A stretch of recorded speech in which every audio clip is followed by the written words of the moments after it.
Driving ಒಂದು ಕಲೆ. ಸ್ವಲ್ಪ ಎಚ್ಚರ ತಪ್ಪಿದ್ರೆ ನಮ್ಮ ಪ್ರಾಣದ ಜೊತೆಗೆ ತಪ್ಪೇ ಮಾಡದ ಅದೆಷ್ಟೋ ಪ್ರಾಣಗಳಿಗೆ ಕುತ್ತು ಗ್ಯಾರಂಟಿ.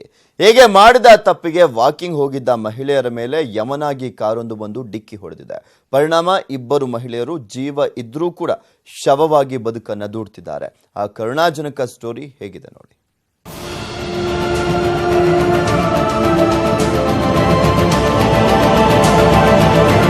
ಹಾಸಿಗೆಯಲ್ಲಿ ನರಳ್ತಾ ಇರುವ ಮಹಿಳೆ, ಮೇಲೇಳಲು ಆಗದ ಸ್ಥಿತಿ, ತಲೆಯ ತುಂಬೆಲ್ಲ ಹೊಲಿಗೆ. ಇದು ಬೆಂಗಳೂರು ಗ್ರಾಮಾಂತರ ಜಿಲ್ಲೆ ದೇವನಹಳ್ಳಿ ತಾಲೂಕಿನ ಅರದೇಸನಹಳ್ಳಿ ಗ್ರಾಮದ ರಾಜಂಬ ಎಂಬಾಕೆಯ ಸ್ಥಿತಿ.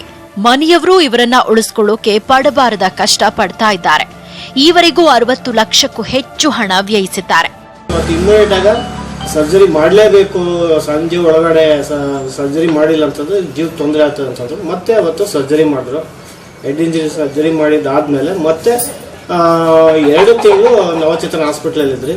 ಮತ್ತೆ ಅದಾದ ನಂತರ ಒಮೆಗಾ ಹಾಸ್ಪಿಟ್ಲಲ್ಲಿ ಅಲ್ಲಿ ಸುಮಾರು ಒಂದು 2.5-3 ತಿಂಗಳು ಅಲ್ಲಿದ್ರಿ. ಅನ್ಕಾನ್ಸಿಯಸ್ ಇದ್ದಾರೆ. ಮಾತಾಡೋಕ್ಕಿಂತ ಬ್ರೈನ್ ವರ್ಕ್ ಆಗ್ತಾ ಇಲ್ಲ. ಕಾರಣ ಏನಂತಂದ್ರೆ ಈಗ ಬ್ರೈನ್ ವರ್ಕ್ ಆಗೋದಕ್ಕೆ ಸುಮಾರು 2.5-3 ತಿಂಗಳು ಬೇಕು ಅಂತ ಮ್ಯಾಕ್ಸಿಮಮ್ ಹೇಳ್ತಾರೆ. ಕಳೆದ ಫೆಬ್ರವರಿ ತಿಂಗಳಲ್ಲಿ ಒಂದಿನ ರಾಜಮ್ಮ, ಶೈಲಾ, ಪಲ್ಲವಿ ಜೊತೆ ಮತ್ತಿಬ್ಬರು ಎಂದಿನಂತೆ ವಾಕಿಂಗ್ ಮುಗಿಸಿ ಬೆಳಗ್ಗೆ 5:40 ಸುಮಾರಿಗೆ ಹಿಂತಿರುಗುವಾಗ ದೇವನಹಳ್ಳಿ ಕಡೆಯಿಂದ ಬಂದ ಇನೋವಾ ಕಾರೊಂದು ಹಿಂಬದಿಯಿಂದ ಡಿಕ್ಕಿ ಹೊಡೆದಿದೆ. ಪರಿಣಾಮ 5 ಮಹಿಳೆಯರು ಪ್ರಜ್ಞಾಹೀನರಾಗಿ ಬಿದ್ದಿದ್ರು. ಆಕ್ಸಿಡೆಂಟ್ ಮಾಡಿದ ಚಾಲಕ ಕನಿಷ್ಠ ಮಾನವೀಯತೆ ಇಲ್ಲದೆ ಅಲ್ಲಿಂದ ಕಾಲ್ಕೆತ್ತಿದ್ದ. 5ರಲ್ಲಿ ರಾಜಮ್ಮ ಮತ್ತು ಶೈಲಾ ಸ್ಥಿತಿ ಗಂಭೀರವಾಗಿತ್ತು. ಇಂದಿಗೂ ಯಾರನ್ನೂ ಗುರುತು ಹಿಡಿಯಲು ಆಗ್ತಿಲ್ಲ. ಇದುವರೆಯಲ್ಲಿ ಕಾರು ಆಕ್ಸಿಡೆಂಟ್ ಮಾಡ್ಕೊಂಡು ಹೋಗಿದೆ ಸರ್. ಆ ಜ್ಞಾನ ಇರಲಿಲ್ಲ ಬಿದ್ದಾಗ. ಆಮೇಲೆ ಎದ್ದು ಒಂದು 5 ನಿಮಿಷ ಆದ್ಮೇಲೆ ನೋಡಿದಾಗ ಬಿದ್ದೋಗಿದ್ರು ಸರ್. ಅವಾಗ ನಮ್ಮ ಅತ್ತೆಗೆ ಮತ್ತೆ ಪಕ್ಕದ ಮನೆ ಆಂಟಿಗೆ ಇಬ್ಬರಿಗೂ ಜಾಸ್ತಿ ಏಟಾಗಿತ್ತು. ಸ್ಪೀಡಲ್ಲಿ ಜಾಸ್ತಿ ಇದ್ರು, ಸುಮಾರು ಜಾಸ್ತಿ ಸ್ಪೀಡಲ್ಲಿ ಹಂಸ ಎಗರ್ಸ್ಕೊಂಡೆ ಟರ್ನ್ ಆಗಿ ಹೋದ್ರು. ನಂಬರ್ ನೋಡೋಕ್ಕಾಗಲಿಲ್ಲ. ಬಟ್ ಆದರೆ ಎಡಗಡೆ ಸೈಡು ಮಿರರು ಮತ್ತೆ ಡೂಮು ಮತ್ತು ಬಾನೆಟ್ ಕೂಡ ಏಟಾಗಿತ್ತು. ಅದು ಸ್ಪೀಡಲ್ಲಿದ್ದು ಹೊರಟ್ಬಿಟ್ರು. ಮುಂದೆ ಮನೆ ಹತ್ರ ಬಂದು ಇದು ಮಾಡೋಷ್ಟೊತ್ತಿಗೆ ಇವರು ಹಾಸ್ಪಿಟಲ್ ಬಡ್ಕೊಂಡು ಬರ್ತಿದ್ರು. ಹಾಸ್ಪಿಟಲ್ ಟಾಟಾ ಎಸ್ ಹಾಕೊಂಡು ಹಾಸ್ಪಿಟಲ್ ಕಡೆ ಹೋಗ್ತಾ ಇದ್ರು. ಐವಿಸಿ ರಸ್ತೆ ಕಿರಿದಾಗಿದ್ದು ಟ್ರಾಫಿಕ್ ಟೋಲ್ ತಪ್ಪಿಸಲು ಏರ್ಪೋರ್ಟ್ನಿಂದ ಬರುವ ಹಾಗೂ ಹೋಗುವ ವಾಹನಗಳಿಂದ ಪದೇ ಪದೇ ಇಂತಹ ಆಕ್ಸಿಡೆಂಟ್ ಆಗ್ತಿವೆ. ನೋಡಿ ಸರ್, ನೀವು ವಾಕ್ ಬರೋರು ನೀವು ತುಂಬಾ ಜನ ಹೋಗ್ತಾ ಇದೀವಿ. ಒಂದು 50 ಜನ ಹೋಗೇವೆ. ಅವ್ರು ಹೇಳಿದ್ರು ಪೊಲೀಸ್ನವರು, ರೋಡ್ ತುಂಬಾ ಕಿರಿದು, ಅವರು ನೈಟೆಲ್ಲ ಗಾಡಿ ಓಡಿಸ್ತಾರೆ, ತುಂಬಾ ರೋಡ್ ಚಿಕ್ಕದಾಗಿರೋದ್ರಿಂದ ಅವ್ರಿಗೆ ನಿದ್ದೆ ಮೂಡಲ್ಲಿರ್ತಾರೆ. ಅದರಿಂದ ಈ ರೂಟಲ್ಲಿ ಬರಬೇಡ ಅಂತ ಹೇಳ್ರಿ. ಅಪಘಾತದ ಬಗ್ಗೆ ದೂರು ಸ್ವೀಕರಿಸಿದ ವಿಶ್ವನಾಥಪುರ ಪೊಲೀಸರಿಗೆ ಚಾಲಕನನ್ನ ಹುಡುಕಲು ಪಾಪಣ್ಣ ಸಿಸಿಟಿವಿ ದೃಶ್ಯಗಳನ್ನ ನೀಡಿದ್ದಾರೆ. ಆದರೂ ಕಾರು ಚಾಲಕನನ್ನ ಹಿಡಿದಿಲ್ಲ ಪೊಲೀಸರು. ನವೀನ್, ನ್ಯೂಸ್ 18 ಕನ್ನಡ, ಚಿಕ್ಕಬಳ್ಳಾಪುರ. ಈ ರೈತರು ಹಗಲು ರಾತ್ರಿ ಎನ್ನದೇ ಕಷ್ಟಪಟ್ಟು ಬೆಳೆ ಬೆಳೆದಿದ್ರು. ಅದಕ್ಕೆ ಪ್ರತಿಫಲವಾಗಿ ಆ ಬೆಳೆಗೆ ಉತ್ತಮ ಬೆಲೆಯೂ ಕೂಡ ಇದೆ. ಆದರೆ ಬಂಗಾರದಂತೆ ಬಂದಿರುವಂತ ಬೆಳೆ ರಾತ್ರಿ ಕಾಣೆ ಆಗ್ತಾ ಇದೆ. ರೈತರು ಪೊಲೀಸರಿಗೆ ಕಂಪ್ಲೇಂಟ್ ಕೊಟ್ಟಿದ್ದಾರೆ. ಏನಿದು ಸ್ಟೋರಿ, ನೀವೇ ನೋಡಿ.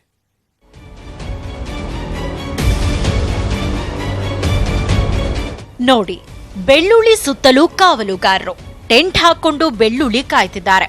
ಮತ್ತೊಂದು ಕಡೆ ರಾಶಿ ರಾಶಿ ಬೆಳ್ಳುಳ್ಳಿ. ಅಂದ್ಹಾಗೆ ಈ ದೃಶ್ಯ ಕಂಡು ಬಂದಿದ್ದು ಹಾವೇರಿ ಜಿಲ್ಲೆಯ ರಾಣಿಬೆನ್ನೂರು ತಾಲೂಕಿನ ಗ್ರಾಮಗಳಲ್ಲಿ. ಈ ಬಾರಿ ನೆರೆ ಹೊಡೆತದ ನಡುವೆಯೂ ಅಲ್ಪ ಸ್ವಲ್ಪ ಬೆಳ್ಳುಳ್ಳಿ ರೈತರ ಕೈಗೆ ಬಂದಿದೆ. ಆದ್ರೆ ಬೆಳ್ಳುಳ್ಳಿ ಬೆಳೆಯನ್ನ ರಾತ್ರಿ ಹೊತ್ತಲ್ಲಿ ಕದೀತಾ ಇದ್ದಾರೆ. ಬೆಳ್ಳುಳ್ಳಿ ಕೆಜಿಗೆ 200 ರೂಪಾಯಿ ಗಡಿ ದಾಟಿರೋದೇ ಕಳ್ಳತನಕ್ಕೆ ಕಾರಣ. ಕಳ್ಳಕಾಕರ ಅವಳಿ ಬಹಳ ಆಗಿದ್ದು ಇದರಿಂದ ರೈತರಿಗೆ ಒಂದು ನಿದ್ದೆ ಇಲ್ಲದಂಗೆ ಆಗಿಬಿಟ್ಟು ಆ ಬೆಳ್ಳುಳ್ಳಿ ರೇಟ್ ಜಾಸ್ತಿ ಆಗೋದ್ರಿಂದ ಈಗ ಕಳ್ಳರು ಜಾಸ್ತಿ ಈ ಹೊಲಗಳಿಗೆ ನುಗ್ಗಿ ಮತ್ತು ಕಂಡಾಗ ಬೆಳ್ಳುಳ್ಳಿ ಹಾಕಿದ್ರೆ ಅವನು ಸಹಿತ ನಾವು ಮಾಡ್ತಕ್ಕಂಥ ಪರಿಸ್ಥಿತಿ ಐತಿ. ತಾಲೂಕಿನ ಮಾಗೋಡು, ಇಟಗಿ, ಮಣಕೂರ, ಕಾಕೋಳ ಸೇರಿದಂತೆ ಹಲವು ಗ್ರಾಮಗಳಲ್ಲಿ ಬೆಳ್ಳುಳ್ಳಿಯನ್ನ ಕದಿಯಲಾಗ್ತಾ ಇದೆ. ಬೆಳ್ಳುಳ್ಳಿ ಕಳೆದುಕೊಂಡ ರೈತರು ಪೊಲೀಸ್ ಠಾಣೆಯಲ್ಲಿ ದೂರು ದಾಖಲಿಸಿದ್ದಾರೆ. ರೈತರು ಇವತ್ತು ಬೆಳಗ್ಗೆ ಒಬ್ರು ಕಾಯ್ತಾರ, ಮಧ್ಯಾಹ್ನ ಒಬ್ರು ಕಾಯ್ತಾರ. ಇವತ್ತು ಕಾಯದ ಪರಿಸ್ಥಿತಿ ನಿರ್ಮಾಣವಾಗಿದೆ. ದಯಮಾಡಿ ಎಲ್ಲ ನಮಗೆ ಸ್ಪಂದನೆ ಮಾಡಿ ಈ ಒಂದು ಬೆಳೆಯನ್ನ ಒಂದು ಉತ್ತಮ ರೀತಿಯಲ್ಲಿ ಕೊಡುವಂತ ವ್ಯವಸ್ಥೆ ಆಗಬೇಕು. 3 ತಿಂಗಳು ಕಷ್ಟಪಟ್ಟು ಬೆಳೆದ ಬೆಳ್ಳುಳ್ಳಿ ಬೆಳೆಗೆ ಚಿನ್ನದಂತಹ ಬೆಲೆ ಸಿಕ್ಕಿದೆ. ಇದನ್ನೇ ಬಂಡವಾಳ ಮಾಡಿಕೊಂಡ ಕಳ್ಳರು ರಾತ್ರೋರಾತ್ರಿ ಕನ್ನ ಹಾಕ್ತಿದ್ದಾರೆ. Sankanagouda M Devikoppa, news 18 Kannada, Haveri. ಒಂದೇ ಒಂದು ಮರ ಇಡೀ ಮಲೆನಾಡಿಗರ ನಿದ್ದೆ ಕೆಡಿಸಿದೆ. ಅದು ನಮ್ದಲ್ಲ, ದಕ್ಷಿಣ ಅಮೆರಿಕಾದ್ದು. ಮುಖ್ಯವಾಗಿ ಕಾಫಿ ನೆರಳಿಗಾಗಿ ಬೆಳೆಯುವಂತ ಆ ಮರ ಮಲೆನಾಡಿನ ಬೆಟ್ಟ ಗುಡ್ಡಗಳ ಬುಡವನ್ನೇ ಅಲುಗಾಡಿಸ್ತಾ ಇದೆ. ಈ ಸಂಗತಿ ಮಲೆನಾಡಿಗರನ್ನ ದಿಗ್ಭ್ರಾಂತರನ್ನಾಗಿಸಿದೆ.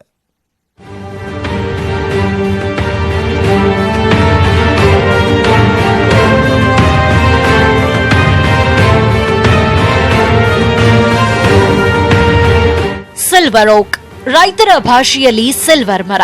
ಚಿಕ್ಕಮಗಳೂರು, ಮಡಿಕೇರಿ, ಶಿವಮೊಗ್ಗ ಸೇರಿದಂತೆ ಪಶ್ಚಿಮ ಘಟ್ಟಗಳ ಕಾಫಿ ತೋಟಗಳಲ್ಲಿ ನಾಯಿ ಕೊಡೆಗಳಂತೆ ತಲೆ ಎತ್ತಿರೋ ಈ ಸಿಲ್ವರ್ ಮರಗಳೇ ಮಲೆನಾಡಿಗೆ ಮರಣ ಶಾಸನ ಬರೆಯುವಂತಾಗಿದೆ. ಎಂತಹ ಮಳೆ ಗಾಳಿಗೂ ಜಗ್ಗದ ಕಾಫಿ ತೋಟ, ಬೆಟ್ಟಗುಡ್ಡಗಳು ಕೊಚ್ಚಿ ಹೋಗಲು ಸಿಲ್ವರ್ ಮರಗಳೇ ಕಾರಣ ಅನ್ನೋ ಅಂಶ ಬೆಳಕಿಗೆ ಬಂದಿದೆ. ಈ ವರ್ಷದ ಮಹಾಜಲಪ್ರಳಯದ ವೇಳೆ ಅತಿ ಹೆಚ್ಚು ತೋಟ, ಗ್ರಾಮಗಳಿಗೆ ಹಾನಿಯುಂಟಾಗಿರೋದು ಸಿಲ್ವರ್ ಮರಗಳ ಆಸುಪಾಸಿನದ್ದೇ ಬಹುಪಾಲು ಅನ್ನೋದು ಗಮನಾರ್ಹ.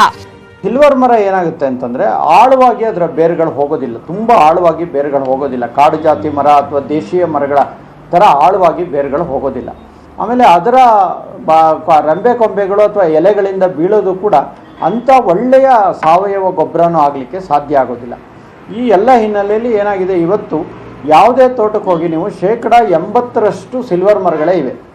ತೋಟದೊಳಗಡೆ ಹೆಚ್ಚು ಕಾಡು ಮರಕ್ಕೆ ನಾವು ಅವಕಾಶ ಕೊಡೋದು ಭಾಳ ಒಳ್ಳೆಯದು. 106 ವರ್ಷದ 200-300 ವರ್ಷದ ಕಾಡು ಮರಗಳಿದ್ದು, ಆದರೆ ಇವತ್ತು ಅವನ್ನೆಲ್ಲ ತೆಗೆದು ನಾವು ಇವತ್ತು ಸಿಲ್ವರ್ ಮರ ಬೆಳೆಸೋದ್ರ ಮುಖಾಂತರ ಇವತ್ತು ಮಲೆನಾಡಿನ ತನ್ನ ಫಲವತ್ತತೆನೇ ಕಳ್ಕೊಳ್ತಾ ಇದೆ ಭೂಮಿ. ಇದಕ್ಕೆ ಮೂಲ ಕಾರಣನೇ ಸಿಲ್ವರ್ ಮರದ ನಾವು ಏನು ಬೆಳೀತಾ ಇದ್ದೀವಿ ಅದು ಕಾರಣ ಅಂತ.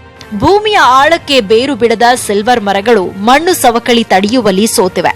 ಬಹುತೇಕ ಭಾಗದ ಕಾಫಿ ತೋಟಗಳಲ್ಲಿ 67% ಅಪಾಯಕಾರಿ ಎನಿಸಿದ ಈ ಸಿಲ್ವರ್ ಮರಗಳು ಆಕ್ರಮಿಸಿಕೊಂಡಿರೋದು ದುರಂತ.